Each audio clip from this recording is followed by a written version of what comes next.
Shocking new reporting by MS Now's Ken Delanian finds that embattled FBI Director Kash Patel stands accused of using more than $1 million in taxpayer funds to reward the FBI agents who went after Patel's enemies and who covered up Kash Patel's misbehavior in office, weakening our nation's chief law enforcement agency in the process.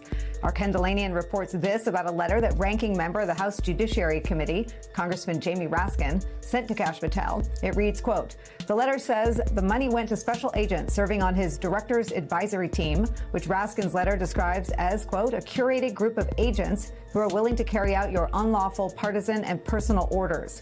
It went to agents on Patel's security detail, quote, circumventing the mandatory maximum pay caps established by statute.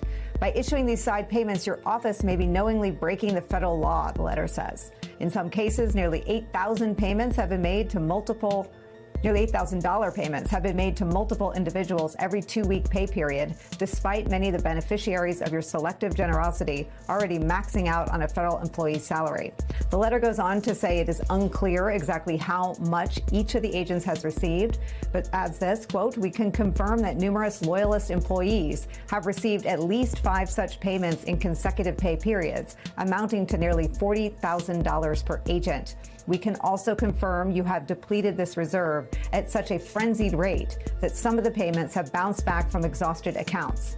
Here's more from that stunning letter from Congressman Jamie Raskin. Quote, "We know the agents on your director's advisory team, perhaps better known as the Payback Squad, given their reported willingness to pursue political targets and overlook pesky legal obstacles like probable cause, have received a significant amount of these funds.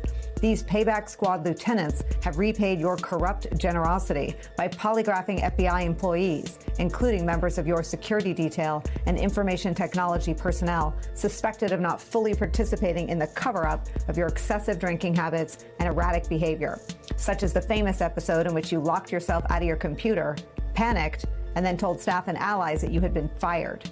For their part, the agents on your security detail have also witnessed your indiscretions when joining you on date nights and bro trips alike. It is not clear whether these bonus payments have simply been a corrupt attempt to slide cash to friends or whether they are also meant to ensure the silence of the agents who witnessed your inebriation and accompanying professional negligence and misconduct. Either way, these freelance awards appear to constitute gross mismanagement of public funds and an abuse of authority by the director's office. The FBI has not responded to MS Now's request for comment on Congressman Raskin's letter, but it is just the latest episode that raises new alarms about Kash Patel's conduct and willingness to upend the FBI for his personal purposes.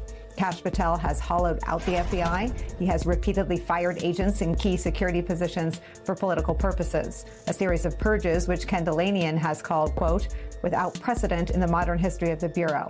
Yet another member of the Trump administration weaponizing his position and putting Donald Trump's agenda and his own grievances ahead of our country's security is where we begin today with some of our favorite reporters and friends. The aforementioned Justice and Intelligence reporter Ken Delanian joins us. Also joining us, former Assistant Special Agent in Charge at the FBI, our National Security and Intelligence Analyst Michael Feinberg. Ken Delanian, it's an incredible piece of reporting on your part. It's an incredible letter on Congressman Raskin's part. It's probably an obvious question, but can you surmise if it's a whistleblower? I mean, it reads like someone from the inside has provided some sort of accounting of cash payments. Yeah, that's absolutely right, Nicole. They didn't use the term whistleblower. The House Democrats didn't, but that's certainly how it appears that they got some information. And of course, in the letter, they demand a series of documents and disclosures related to these payments, which they're not going to get unless and until they win back the House and next year start issuing subpoenas. And it's going to be really interesting to see how all that unfolds. But this is troubling to Democrats and to probably a lot of people on a lot of levels. I'll just pick the one that jumped out at me. If Kash Patel is awarding $8,000 per paycheck bonuses to agents on his security detail, that's a lot of money for a rank-and-file FBI agent on a government salary. And these are people who have been under the microscope because, according to the Atlantic magazine, just for example, some of them are deeply concerned about Kash Patel's drinking. And Atlantic reported that there have been occasions where they've had trouble waking him up to go to his morning meetings. And on one occasion, they had to get a breaching tool to go into his hotel room, or at least contemplated doing that. Now, he's denied all that. He's sued the Atlantic. They stand by their story. But what Jamie Raskin was wondering and allowed in the letter and raising the question about is Is this an attempt to keep these folks on side or to silence them or to engender loyalty so that they are not speaking about the things they are seeing on the detail? And these are sworn agents who are obligated to report misconduct that they're aware of, but they're in a horribly difficult position. And if they're getting paid a little bit extra on the side, that just adds to the complexity of this. And it's really not how government is supposed to work. You know, CEOs may hand out bonuses to their favorite employees, but the director of the FBI is not supposed to do that. And Raskin is also raising the question about whether these payments may be illegal, Nicole. I mean, $4,000 a week is not just a bonus. I mean, that's an additional salary. Michael Feinberg, your initial reactions, and then we'll dive into the specific allegations here. Yeah, look, an award system is not foreign to the FBI. It's pretty normal for agents to get cash awards through a variety of mechanisms. The numbers and the frequencies being reported by Ken, however, are highly unusual. And what's also unusual are the people to whom these awards are going. The director's advisory team, for people who don't know, is the invention of Kash Patel.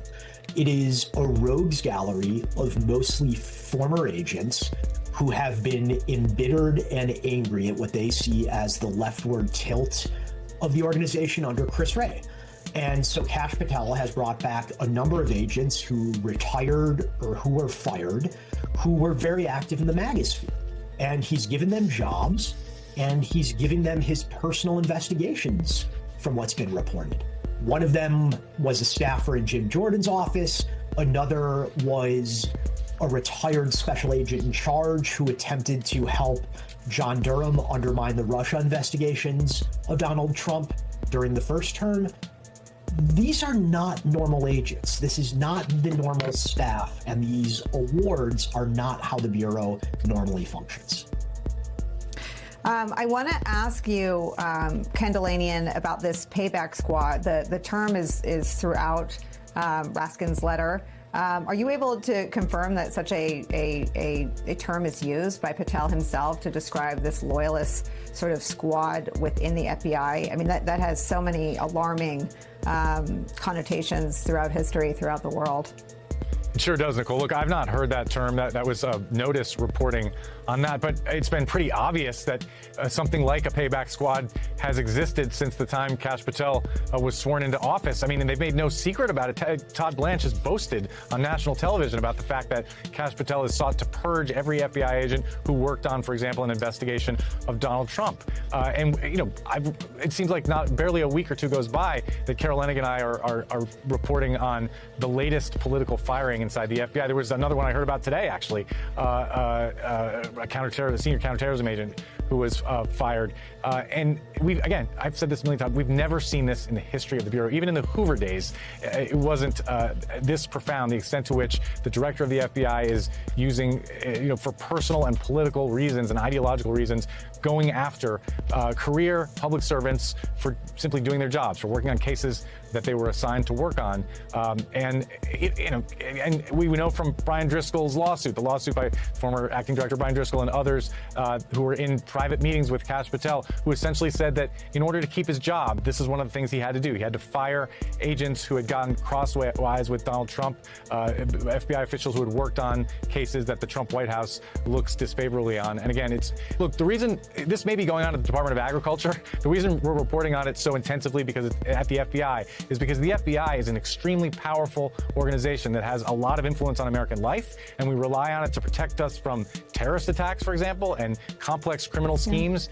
And the idea that it's being run this way is very, very troubling, Nicole.